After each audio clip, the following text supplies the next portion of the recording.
सभी को नमस्कार। मैं एस यादव किलोल एक बार फिर आपके साथ शैक्षिक प्रबंधन। कई बार देखिए मैंने सुना है कि इसको स्कूल मैनेजमेंट भी कह देते हैं। मैं बार बार कहता हूं कि ये स्कूल मैनेजमेंट नहीं है दोस्तों, यह है एजुकेशनल मैनेजमेंट, लेकिन बोल देते हैं आम बोल चाल की भाषा में। और आज शुरुआत करते हैं कि ये मैनेजमेंट है क्या चीज़। तो आज जो अपना पहला टॉपिक स्टार्ट होता है कि एजुकेशनल मैनेजमेंट है क्या। जब एजुकेशनल मैनेजमेंट को हमें पढ़ना है तो उससे पहले हम ये जानें कि प्रबंधन क्या है, ओनली फॉर मैनेजमेंट क्या है, और फिर इस मैनेजमेंट को हम लेके आएंगे किसके अंदर, हमारे शिक्षा जगत में। और जब शिक्षा में इस मैनेजमेंट को लेके आएंगे तो ये बन जाएगा हमारा शैक्षिक प्रबंधन या एजुकेशनल मैनेजमेंट। तो देखिए, अगर मैनेजमेंट की हम बात करें तो मैनेजमेंट जो शब्द है, ये शब्द उद्योग और व्यापार जगत से लिया गया है। उसके बाद ये मैनेजमेंट किस में आ जाता है, हमारे शिक्षा में। और आज तो देखिए जीवन बिना मैनेजमेंट के होता ही नहीं है। आप लोग पढ़ने के लिए आते हैं तो सबसे पहले मैनेज करते हैं कि मुझे पढ़ना कहाँ पर है। दूसरा, आप ये मैनेज करते हैं कि मुझे कौन सी पुस्तक से पढ़ना है। आप मैनेज करते हैं कि बेस्ट टीचर कौन सा है, मुझे कौन से टीचर से पढ़ना है। क्योंकि सीधा सा है, जब आप कपड़े खरीदने जाते हो तो एक ब्रांडेड कपड़े खरीदने की कोशिश करते हैं। तो उसी के साथ साथ देखिए, आज देखिए अगर हम व्याख्याता भर्ती की बात करें, प्राध्यापक भर्ती की बात करें, तो आज आपके सामने है कि मेरे लिए जैसे क्लॉथ कपड़े महत्वपूर्ण थे जो मेरे शरीर की शोभा बढ़ा रहे हैं, वैसे ही मेरे लिए एजुकेशन भी मेरे शरीर की शोभा बढ़ाएगी। और हर जगह आपकी एजुकेशन देखिए दिखाई देगी। अगर आप एजुकेटेड हैं तो सीधा सा है कि आप कौन से गुरु से पढ़ रहे हैं और आपको सही दिशा दिखाने वाला व्यक्ति कौन है। तो इसलिए आपको मैं एक ही सलाह दूंगा, एक अच्छे व्यक्ति का भी चयन कर लेना जो आपको सही सलाह दे सके। क्योंकि सलाह तो कई बार हमें ऐसे भी मिल जाती है, लेकिन वास्तविकता में जो हमें जीवन में उजाला दे वही व्यक्ति हमारे लिए एक तरह से मार्गदर्शक हो सकता है। तो आज की हम शुरुआत करते हैं। तो सबसे पहले देखते हैं प्रबंधन। चलो, मैनेजमेंट, जैसा कि मैंने अभी आपको बताया था, जो मैनेजमेंट है इसकी यदि हम बात करें मैनेजमेंट की, तो देखिए प्रबंधन जो शब्द है या मैनेजमेंट जो शब्द है कहां से लिया गया, उद्योग जगत से। उद्योगों में चलता था ये पाठ देखिए, फिर उसके बाद व्यापार में आया और उस यहीं से अब हम इसे किस में ले आए, हमारे शिक्षा में भी ले आए। अब शिक्षा में ले आते हैं तो ये बन जाता हमारा शैक्षिक प्रबंधन। शैक्षिक प्रबंधन पढ़ने से पहले हम पढ़ रहे हैं केवल प्रबंधन। उसके लिए मैं एक डायग्राम लेके आया हूं, आप देख रहे होंगे ये डायग्राम को, जरा ध्यान से देखिए इस डायग्राम को। इसके अंदर देखिए 5 व्यक्ति हैं और एक हाथी है। और 5 व्यक्तियों को देखिए, ये जो व्यक्ति है 5 अंधे हैं, इनको दिखाई नहीं दे रहा, या हम कहते हैं इनकी आंखों पे पट्टी बंधी हुई है। और इनसे कहा गया कि इन 5 व्यक्तियों को, एक व्यक्ति को हाथी की सूंड को पकड़ा दिया गया है, एक व्यक्ति को कान, एक व्यक्ति को उसको देखिए पीठ को, और एक व्यक्ति जो है देखिए उसके पैर को, एक व्यक्ति इसकी पूंछ को पकड़े हुए है। अब 5 अंधे व्यक्तियों से पूछा कि बताओ आपके हाथ में क्या है। एक ने देखिए पूंछ को देखा तो इन्होंने कहा कि ये तो विशाल काय कोई मगरमच्छ जैसा है। हो सकता है कुछ भी कहा हो, केवल हम एक कल्पना कर रहे हैं। इस व्यक्ति से पैर वाले से पूछा तो इन्होंने कहा कि ये तो बहुत बड़ा क्या है, एक स्तंभ सा है। पीठ वाले ने कहा ये तो मुझे बहुत बड़ा खाल का एक मस्क सा नजर आता है। इसी तरह से देखिए सूंड वाले व्यक्ति से पूछा तो इन्होंने कुछ और बताया, कान वाले से पूछा तो कुछ और बताया, लेकिन था क्या, एक एलिफेंट हाथी। लेकिन इसे 5 लोगों ने 5 तरह से क्या कर दिया, परिभाषित कर दिया हाथी को। ऐसे ही मैनेजमेंट है। मैनेजमेंट की भी सही रूप में परिभाषाएं नहीं है। इसे भी जितने व्यक्तियों ने मैनेजमेंट के ऊपर कार्य किया, सभी व्यक्तियों ने अपने अपने तरीके से इसको परिभाषित करने की कोशिश की है। लेकिन फिर भी हम परीक्षा की दृष्टि से इसे देखेंगे कि वास्तव में मैनेजमेंट है क्या और मैनेजमेंट में क्या कार्य किए जाते हैं, इसकी पूरी संकल्पना को हम समझेंगे। तो सबसे पहले अब हम शुरुआत करते हैं, देखिए अपने इसके अंदर प्रबंधन का अर्थ। प्रबंधन को देखिए अंग्रेजी में कहा जाता है मैनेजमेंट, और मैनेजमेंट है देखिए इसी शब्द को भी तोड़कर देखिए इसको परिभाषित करने की कोशिश की गई है। तो सबसे पहले आता है मैनेज, फिर आता है मैन, और फिर आता है टैक्टफुल।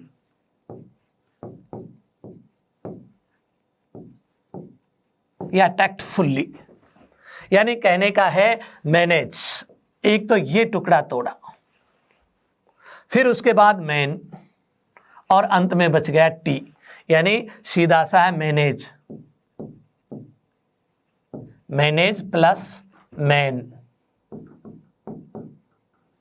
और उसके बाद टी, टैक्टफुल्ली। तो सीधा सा है मैनेज करना है मैन को टैक्टफुली, एक अच्छे तरीके से व्यक्तियों को मैनेज करना ही क्या कहलाता है? प्रबंधन कहलाता है। और देखिए मनुष्य को सबसे ज़्यादा यानी मानव को देखिए प्रबंधित करने के लिए सबसे ज़्यादा एप्ले ने जोर दिया था कि यदि मैनेज करना है संसाधनों की अपेक्षा मानव को मैनेज करना बड़ा मुश्किल कार्य है, और सबसे ज़्यादा जोर दिया जाना चाहिए मानव को ही मैनेज करना, और वो ही मैनेजमेंट है। तो यहाँ पर आपने देखा मैनेज प्लस मेंट प्लस टी, यानी manage plus man plus T, यानी मैनेज मैन टैक्टफुली, यानी एक अच्छे तरीके से मनुष्य को मैनेज करना। दूसरा देखिए मैंने एक और अर्थ लिखने की कोशिश की है, संगठन में व्यक्तियों से कार्य कराना। कई लोग कहते हैं संगठन में व्यक्तियों से कार्य कर, संगठन का मतलब कोई संस्था, जैसे हमारी स्कूल, संगठन को हम क्या कह सकते हैं? कोई इंस्टीट्यूट भी कह सकते हैं। किसी संस्था या संगठन में व्यक्तियों से कार्य करवाना या कार्य करवाने की कला क्या कहलाता है? कार्य करवाने की कला क्या कहलाएगा? मैनेजमेंट। दूसरा देखिए कार्य कराने की कला को ही क्या कहा जाता है? प्रबंधन कहा जाता है। अब हम एक सिंपल सी परिभाषाएं देखेंगे इसकी कि वास्तव में मैनेजमेंट है क्या चीज़, और उसी की हम बात करेंगे। मैं यहाँ पर लिख रहा हूँ, देखिए याद करने के लिए भी आसान रहेगा। किसी संगठन या कोई संस्था द्वारा पूर्व निर्धारित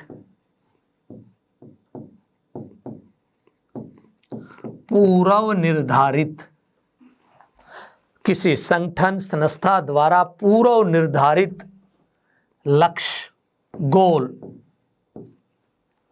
को प्राप्त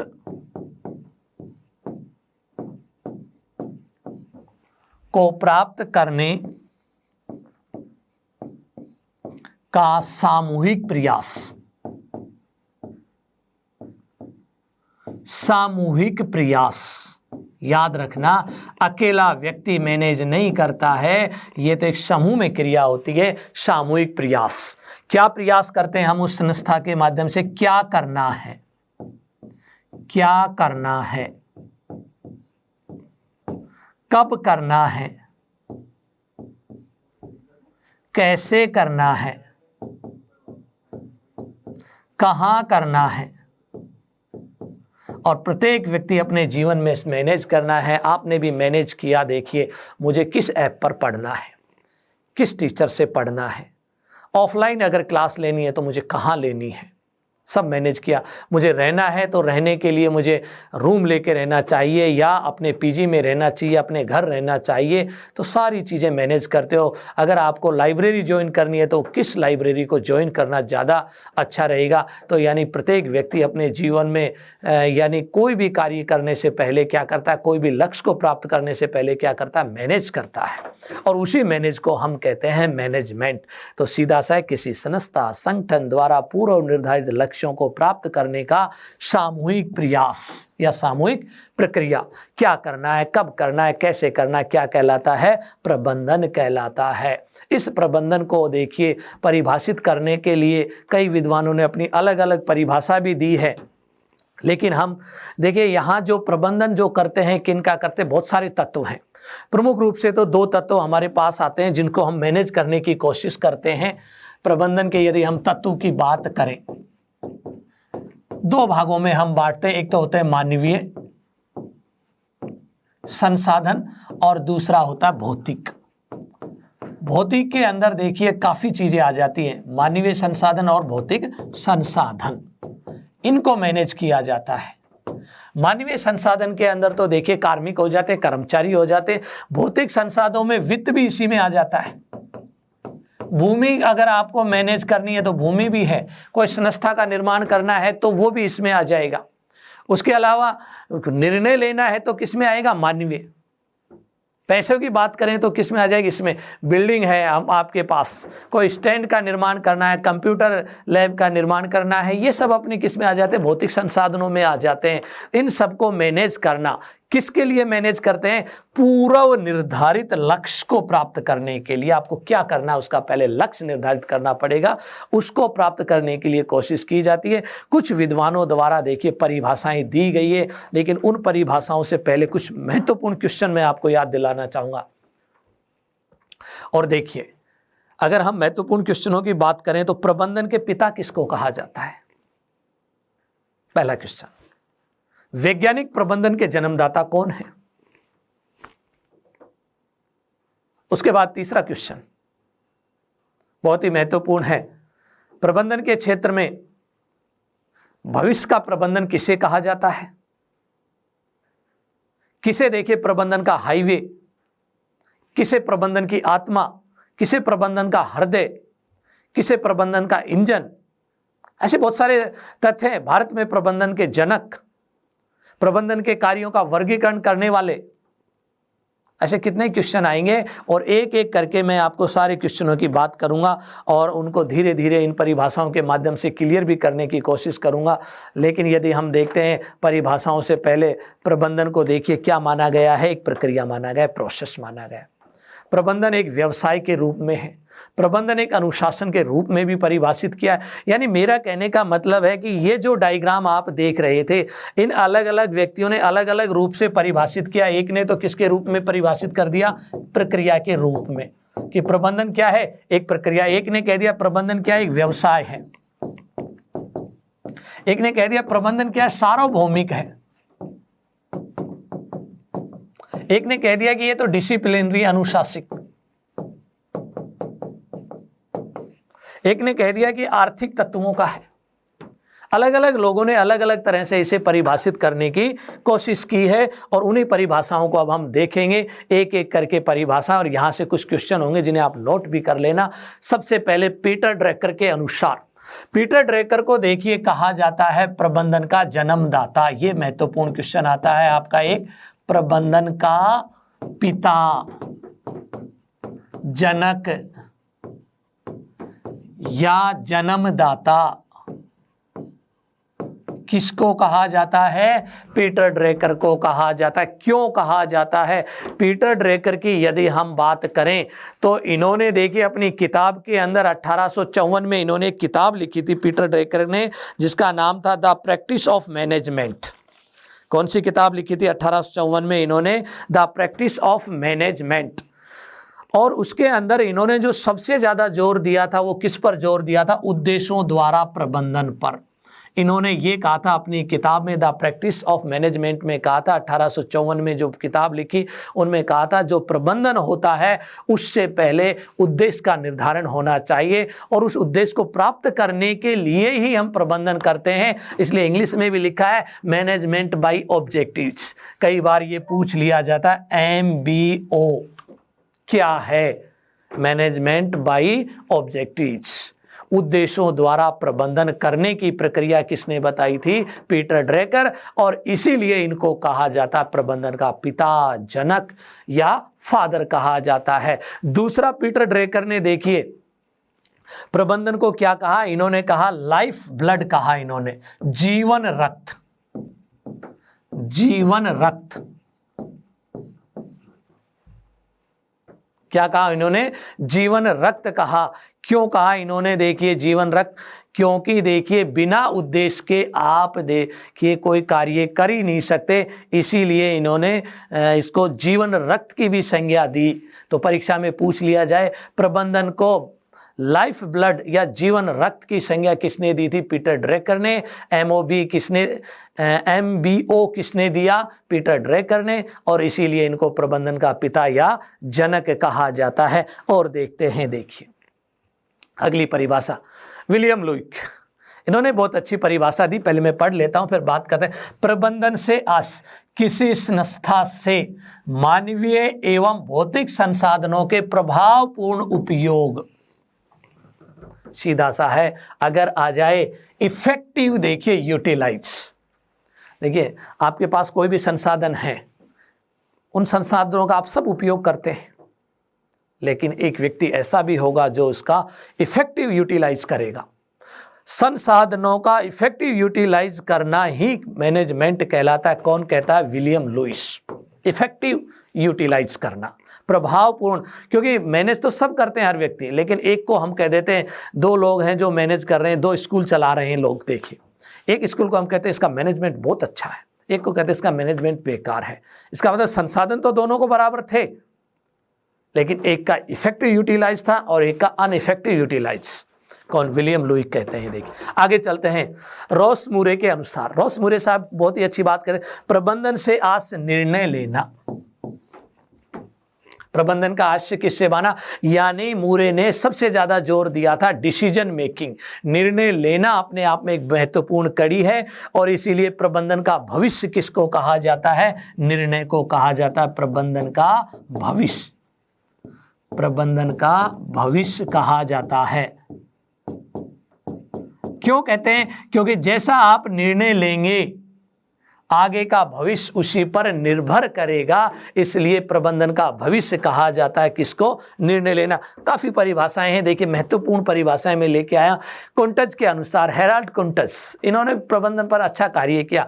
इनकी भी परिभाषा देखिए, प्रबंधन एक औपचारिक, औपचारिक का मतलब होता है नियमबद्ध या क्रमबद्ध कार्य करने को। प्रबंधन एक औपचारिक रूप से संगठित समूह के कार्य करवाने और उनके साथ कार्य करने की कला है। यानी किसी संगठन में जो लोग हैं उन लोगों के से कार्य करवाना और उनके साथ कार्य करना। भाई एक तो उनके साथ कार्य करना और एक उनसे कार्य करवाने की कला को क्या नाम दिया उन्होंने कहा प्रबंधन। लेकिन कैसे कार्य हो? नियमबद्ध, क्रमबद्ध रूप से, औपचारिक रूप से कार्य होने, अनौपचारिक की बात नहीं कही है कुंटज ने। फिर देखिए बहुत ही महत्वपूर्ण, जिन्हें शॉर्ट में कहा जाता है F.W. टेलर। याद रखना ये महत्वपूर्ण नाम है। क्यों है महत्वपूर्ण? क्योंकि इन्होंने पहले परिभाषा और फिर मैं महत्वपूर्ण जो इनकी जो बात थी वो चीज भी आपको बताऊंगा। क्योंकि इन्होंने वैज्ञानिक प्रबंधन का जन्म दिया। वैज्ञानिक प्रबंधन का, विज्ञान का मतलब होता है क्रमबद्ध अध्ययन की बात, और क्रमबद्धता की बात करने वाले पहले व्यक्ति थे F.W. टेलर, और इसीलिए इनको कहा जाता है वैज्ञानिक प्रबंधन के पिता। तो एक और ही महत्वपूर्ण क्वेश्चन आता है, और एग्जाम की दृष्टि से देखिए, वैज्ञानिक प्रबंधन के पिता, प्रबंधन के पिता या जनक। केवल प्रबंधन के जनक तो हमने माना था पीटर ड्रेकर को, उद्देश्यों के कारण, ब्लड, रक्त के कारण, ब्लड वो लाइफ ब्लड के कारण, और लेकिन इन्होंने वैज्ञानिकता पर बहुत ज़्यादा जोर दिया, क्रमबद्ध अध्ययन पर काफ़ी जोर दिया, सिस्टेमेटिकता पर काफ़ी देखिए जोर दिया। इसीलिए इनको कहते हैं वैज्ञानिक प्रबंधन के पिता। और इन्होंने वैज्ञानिक प्रबंधन को कैसे परिभाषित किया है, इनकी परिभाषा देखिए, प्रबंधन एक कला है। बिल्कुल सही बात है, कला का मतलब होता है एक तरीका है जिसके माध्यम से पहले यह जाना जाता है कि आप क्या करना चाहते हैं। देखिए पहला क्वेश्चन, क्रमबद्धता की बात की, आप क्या करना चाहते हैं, क्या करने का मतलब आपका उद्देश्य क्या है भाई। आगे फिर यह निश्चित किया जाता है कि इस इच्छित बात, यानी जो आपका लक्ष्य है वो आपकी इच्छित बात को सबसे अच्छे और सबसे मितव्ययतापूर्ण ढंग से लोगों द्वारा कैसे किया जाए। सीधा सा है, क्या करना है, कैसे करना है, किनसे करवाना है, इन सब प्रश्नों का उत्तर देने वाले कौन थे? F.W. टेलर महोदय। और इसीलिए इनको कहा जाता है वैज्ञानिक प्रबंधन के जनक। कौन थे? FW टेलर, ये भी एक देखिए प्रबंधन के क्षेत्र में कार्य करने वाले व्यक्ति। और यहाँ से भी एक क्वेश्चन, अगला देखिए हम क्वेश्चन की बात करते हैं प्रबंधन की परिभाषाओं में। देखिए अगली परिभाषा आती है हेनरी फियोल के अनुसार, बहुत महत्वपूर्ण। हेनरी फियोल ने देखिए अपनी परिभाषा के लिए शॉर्ट में याद करने के लिए बताया POCCC, ये 5 शब्द काम में लिए थे इन्होंने। और पूछा जाता है POCC के जन्मदाता कौन है? हेनरी फियोल, पहली बात। दूसरा क्वेश्चन पूछा जाता है इस सी का अर्थ क्या है, इस सी का अर्थ क्या है, इस सी का अर्थ क्या है, ओ का अर्थ क्या है और पी का अर्थ क्या है, यानी इन 5 के। और इन 5 को ही इन्होंने परिभाषा में भी बताया है। प्रबंधन से अर्थ पूर्वानुमान लगाना, पहला इन्होंने बताया प्लानिंग, योजना। दूसरा इन्होंने बताया ऑर्गेनाइजेशन, बनाना, संगठन। तीसरा इन्होंने देखिए निर्देश करना। और उसके बाद देखिए समन्वय, कोऑर्डिनेशन करना। और अंत में इन्होंने बताया कंट्रोल करना। इसी को मैंने डायग्राम में भी बताया है POCC को। तो पहला देखिए जो हमारा जो अर्थ आता है जिसका नाम है प्लानिंग, और प्लानिंग को हम क्या कहते हैं? नियोजन या योजना। या मैं इसमें भी लिख देता हूं, ये ज्यादा बढ़िया रहेगा। इसी के अंदर सबसे पहले देखिए उन्होंने क्या बताया? प्लानिंग, योजना, योजना, प्लानिंग। दूसरे नंबर पर ओ का जो अर्थ बताया था ऑर्गेनाइजेशन, संगठन। नंबर 2। उसके बाद देखिए तीसरे नंबर पर उन्हें बताया गया था कोऑर्डिनेशन, तीसरे नंबर पर। और कोऑर्डिनेशन को देखिए हम हिंदी में क्या कहते हैं? निर्देश। ये सीखा कोऑर्डिनेशन, समन्वय, समन्वय। और उसके बाद देखिए कोऑर्डिनेशन के बाद देखिए अगला देखिए अपना जो सी जो उन्होंने दिया था वो था कमांडिंग। और कमांडिंग का अर्थ होता है निर्देश, कमांड देना। और उसके बाद देखिए चौथे, ये 5वें नंबर पर दिया गया था कंट्रोल, नियंत्रण। ये 5 चीजें दोबारा से फिर देख लीजिए एक बार। देखिए POCCC किसने परिभाषित किया था? हेनरी फियोल ने। हेनरी फियोल एक महत्वपूर्ण देखिए प्रबंधन के क्षेत्र में जाना पहचाना नाम है। और इन्होंने POCC को 5 देखिए भाग बताए थे इन्होंने, प्लानिंग, ऑर्गेनाइजेशन, उसके बाद तीसरा देखिए कोऑर्डिनेशन, कमांडिंग और कंट्रोलिंग।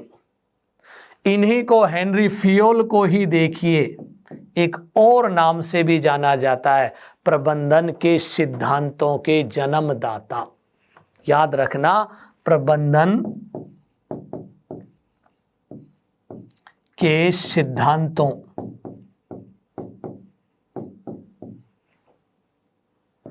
का जन्मदाता, जन्मदाता या पिता, फादर। देखिए प्रबंधन की थ्योरी। और इन्होंने प्रबंधन के कितने सिद्धांत दिए? 14 सिद्धांत दिए।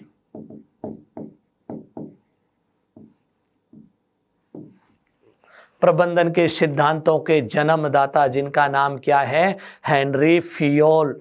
और इन्होंने ही दिया POCC अर्थात प्लानिंग, ऑर्गेनाइजेशन, कमांडिंग, कोऑर्डिनेशन और कंट्रोलिंग। आगे चलते हैं। देखिए बहुत ही महत्वपूर्ण, काफी बार पूछी गई, लूथर गुलिक और उनके साथी थे जिनका नाम था उर्विक। इनके द्वारा भी देखिए एक परिभाषित दी गई। और इनके द्वारा जो परिभाषित दी गई उसको मैंने लिखा है पोस्ट कॉर्ब। इनके द्वारा जो परिभाषा दी गई थी क्या थी? पोस्ट कॉर्ब।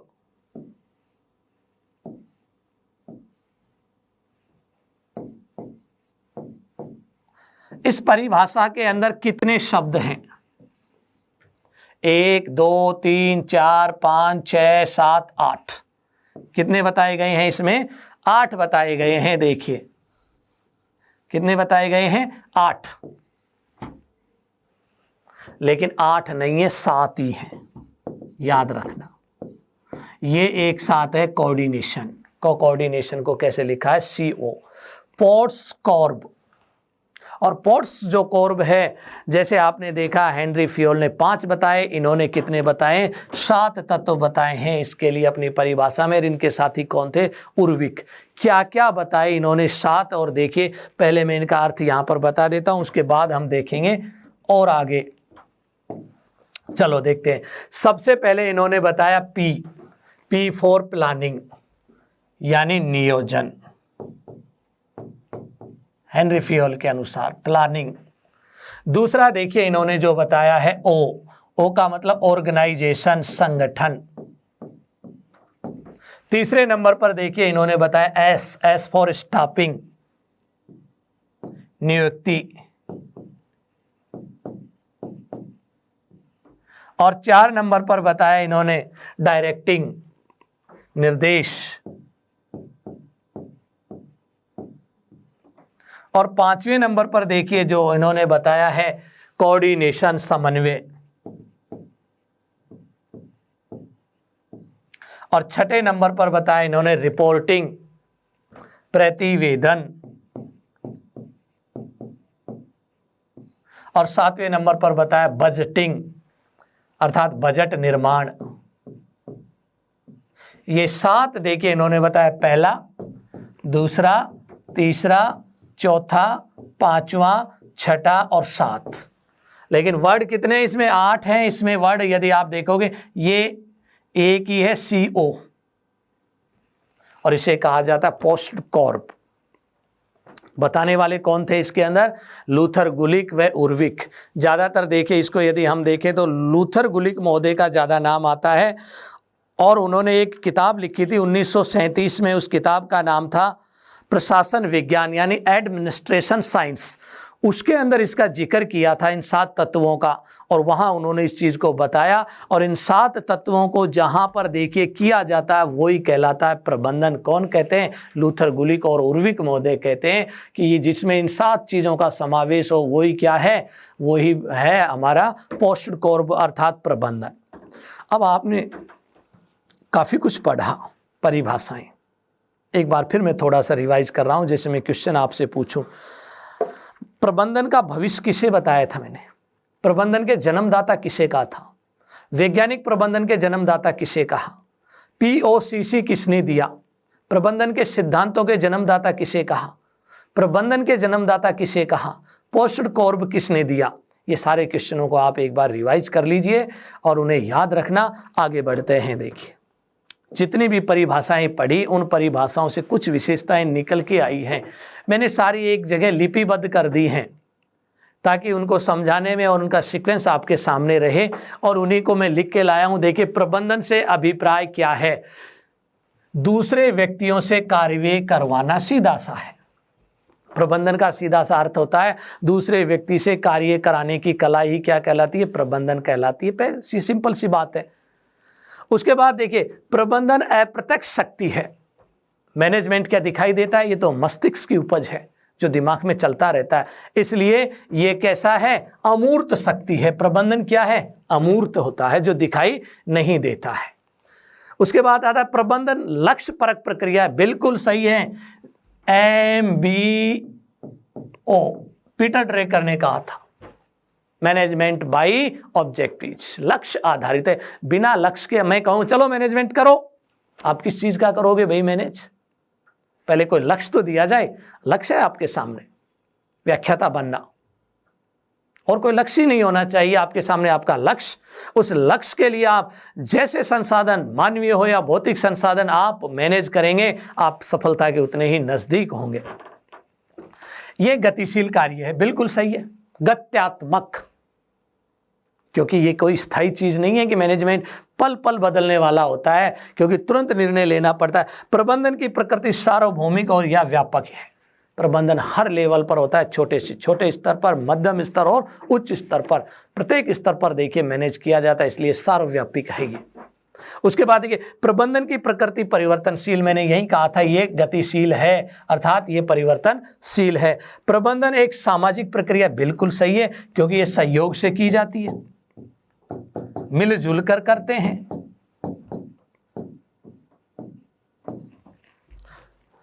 प्रबंधन सत्तात्मक व्यवस्था है, क्योंकि नेतृत्व किया जाता है प्रबंधन ने, ऊपर से सत्ताओं द्वारा निर्देश दिए जाते हैं आपको क्या करना है, इसलिए इसमें सत्ता का पुट तो है ही है। और देखिए इसकी विशेषताएं, प्रबंधन प्रभावी नेतृत्व और प्रेरणा प्रदान करता है। बिल्कुल सही बात है। देखिए प्रबंधन बिना नेतृत्व और बिना प्रेरणा के संभव ही नहीं है। हमें व्यक्तियों से काम कराना है तो हम उसे मोटिवेट करते हैं और उनके लीडरशिप करते हैं, नेतृत्व करते हैं, आगे बढ़कर उस कार्य को उनको बताने की कोशिश करते हैं। संसाधनों का अनुकूलतम उपयोग, बिल्कुल सही बात है। संसाधनों का जितना मैक्सिमम हम यूटिलाइज कर सकते हैं उतना करना चाहिए। अगर हम मैक्सिमम यूटिलाइज नहीं करते तो इसका मतलब कमी किस में रहेगी, हमारे प्रबंधन में रहेगी।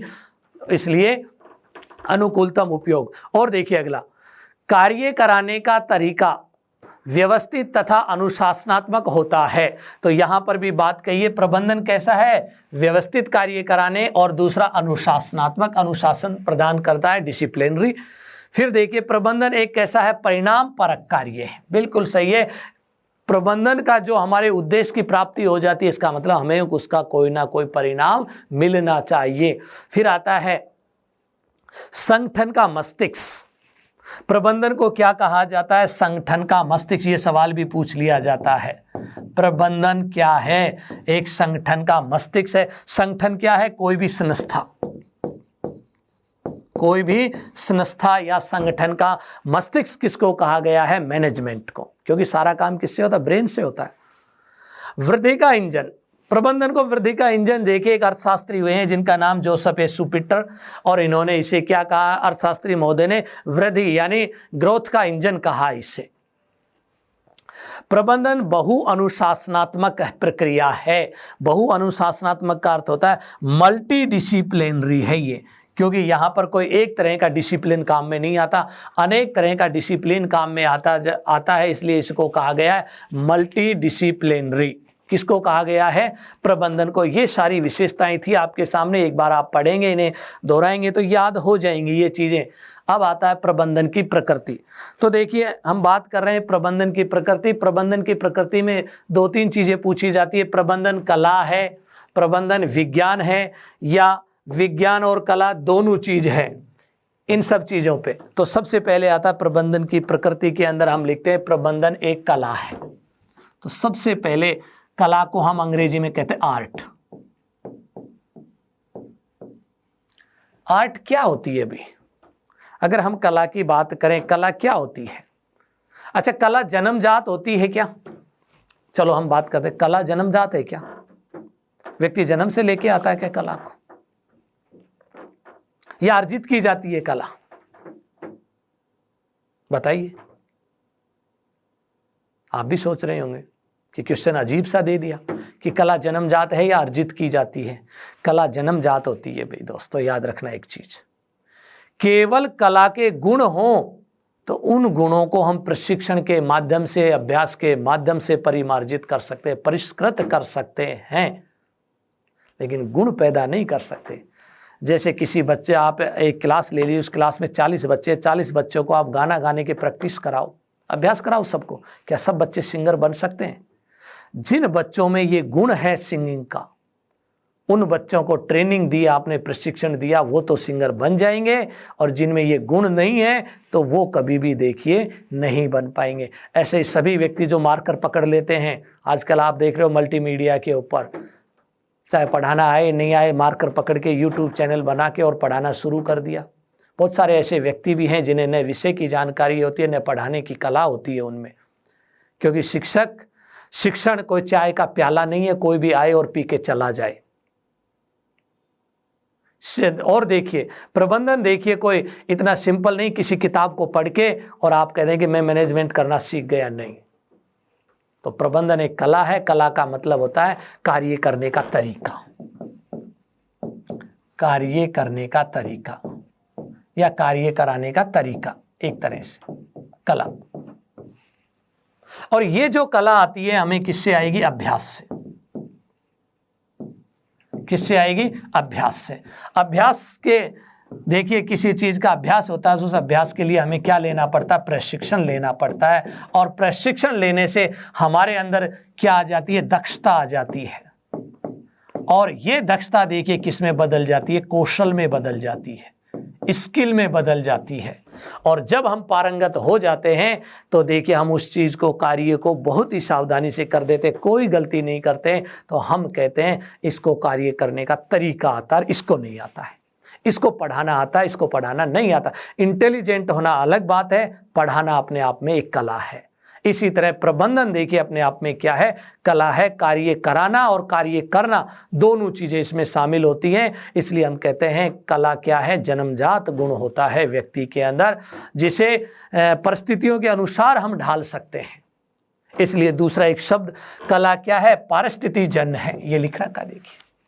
कला क्या है, जन्मजात होती है, पारिस्थितिजन्य भी है और जन्मजात भी है। और इस जन्मजात गुण को हम अभ्यास और प्रशिक्षण और दक्षता के माध्यम से किस में बदल सकते हैं, कौशल में बदल सकते हैं। तो यही चीज थी अपने इसके अंदर कि कार्य करने का तरीका ही क्या कहलाता है, कला कहलाता है। तो प्रबंधन कला तो है ही, क्योंकि प्रबंधन ऐसे नहीं होता है कि आप किसी को मैनेजर डायरेक्टर बना दो और कहें कि आप काम करना शुरू करो, नहीं होगा ऐसा काम।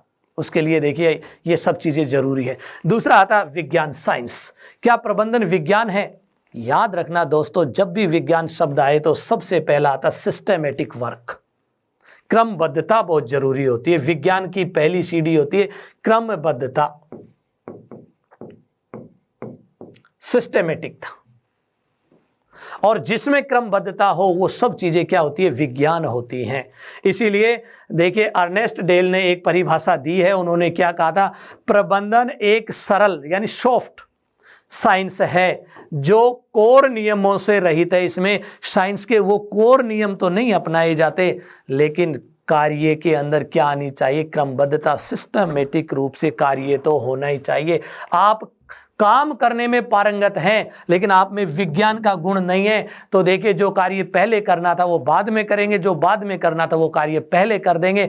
अगर आप में विज्ञान के गुण हैं, क्रमबद्धता है, तो देखिए कला और क्रमबद्धता दोनों मिल जाएं तो आप एक सफल मैनेजमेंट करने वाले बन सकते हैं। तो इसी तरह से हम देख रहे हैं इसके अंदर विज्ञान के अंदर क्या आते हैं, नियम, सिद्धांत। अभी आपने मैंने बताए थे प्रबंधन के सिद्धांत हेनरी फ्योल के 14, तो इसमें नियम और सिद्धांतों को भी शामिल किया जाए। कार्य और परिणाम पे भी ध्यान दिया जाए, कार्य व परिणाम। कार्य का मतलब सीधा सा है, आपने जो उद्देश्य निर्धारित किए उन उद्देश्यों को प्राप्त किया जाता है। इन दोनों के बीच में संबंध होना भी क्या है, विज्ञान। लेकिन कई विद्वान ये कहते हैं प्रबंधन न कला है न विज्ञान है, प्रबंधन कला और विज्ञान दोनों ही है। और कुछ परिभाषाएं हम देखते हैं, यहाँ रॉबर्ट एंड हिलकर्ट की परिभाषा काफी चर्चित है। प्रबंधन के क्षेत्र में कला एवं विज्ञान एक सिक्के के दो पहलू हैं, यानी दोनों चीज होती है। प्रबंधन में अकेली कला से काम नहीं चलता है, विज्ञान भी समाहित है। उसके बाद टेरी महोदय, ये भी देखिए प्रबंधन में काफी योगदान दिया टेरी महोदय ने। इन्होंने भी एक बात कही, प्रबंधन वैज्ञानिक एवं कलाकार दोनों है। यानी इन्होंने कहा ये साइंटिस्ट भी है और आर्टिस्ट भी है। किसने दी है परिभाषा, टेरी ने कहा। उसके बाद देखिए स्टोनर ने भी एक परिभाषा दी। उन्होंने कहा प्रबंधन आंशिक रूप से कला और आंशिक रूप से विज्ञान, आंशिक रूप से कला और आंशिक रूप से विज्ञान की बात कहने वाले कौन थे, स्टोनर। कि दोनों के आंशिक यानी थोड़े थोड़े पार्शियल गुण होने चाहिए दोनों के बीच में। इस तरह से ये आता है हमारे प्रबंधन की प्रकृति। और प्रबंधन एक पेशे के रूप में भी है, इसकी प्रकृति में हम लिख सकते हैं पेशे के रूप में, यानी व्यवसाय के रूप में है।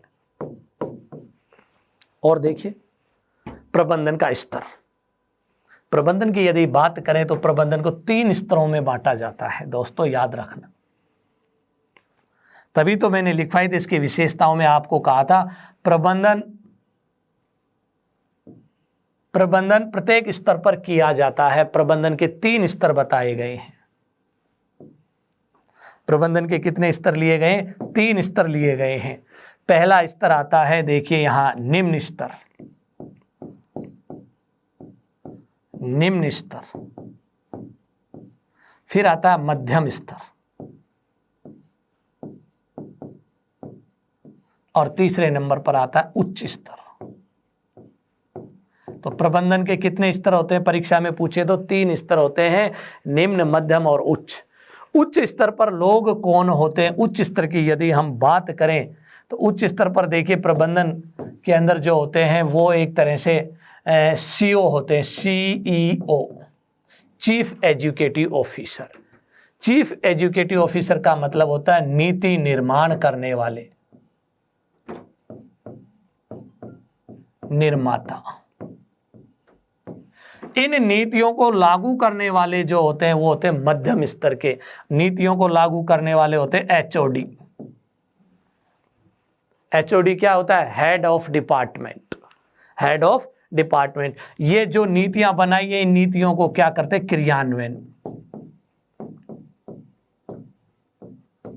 क्रियान्विति करने वाले होते हैं। और लास्ट सबसे नीचे जो स्तर पर जहां मैनेज किया जाता है वो होते हैं वर्कर। वर्कर्स होते हैं यहां पर, और ये इस कार्य को करते हैं। तो इसलिए प्रबंधन के कितने स्तर बताए गए हैं? 3 स्तर बताए जाते हैं, निम्न स्तर, मध्यम स्तर और उच्च स्तर। इसीलिए कहा जाता है प्रबंधन प्रत्येक स्तर पर किया जाता है। इसीलिए हम कहते हैं प्रबंधन क्या है? सार्वभौमिक है। जो प्रत्येक स्तर पर किया जाता है सार्वभौमिक है, या हम कह देते सर्वव्यापी है। सब जगह देखो, उच्च स्तर पर भी हो रहा, मध्य स्तर पर भी हो रहा और निम्न स्तर पर भी होता है, सब जगह होता है। और अंत में देखते हैं प्रबंधन की स्टाइल। मैनेजमेंट स्टाइल क्या है? प्रबंधन की शैलियां। प्रबंधन शैलियों की यदि हम बात करें तो देखिए 3 प्रकार की शैली होती है। एक तो होती है निरंकुश शैली।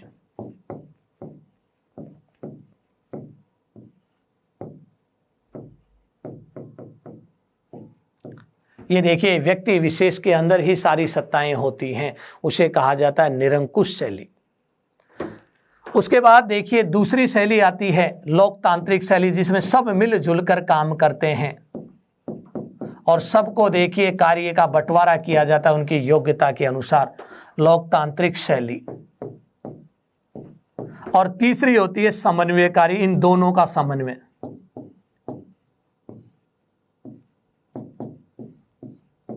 और एग्जाम में पूछा जाता है कि कौन सी शैली सबसे अच्छी मानी गई है। देखिए यहां व्यक्ति को कोई छूट नहीं होती है, मुख्य प्रशासक द्वारा देखिए यहां पर कार्य करवाया जाता है।